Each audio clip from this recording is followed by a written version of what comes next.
Mid range বাজেটে Samsung এর সবচাইতে পপুলার সিরিজের স্মার্টফোন এখন আমার হাতে। কথা বলছি স্যামসাং গ্যালাক্সি A57 5G নিয়ে। A50, A52, 3, 4, 5, এখন 7 চলে আসছে আর কি।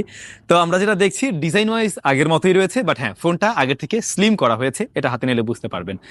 বেটার ফিল দিচ্ছে, বডি ফ্রেমে অ্যালয় রয়েছে, কিন্তু ডিজাইনে রিয়ার প্যানেলের ডিজাইনে আমরা তেমন কোনো নতুনত্ব দেখছি না, অলমোস্ট একই রকম দেখছি।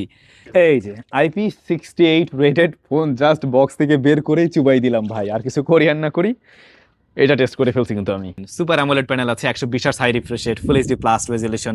ক্যামেরাতে এসে আমরা দেখছি 50, 12 এবং 5 মেগাপিক্সেল।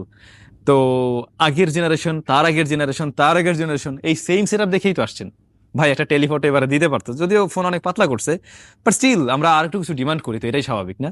ফ্রন্ট ফেসিং ক্যামেরা রয়েছে 12 মেগাপিক্সেলের শুটার। দেন Exynos 1680 রয়েছে, আগেরটা ছিল কি 1580। এই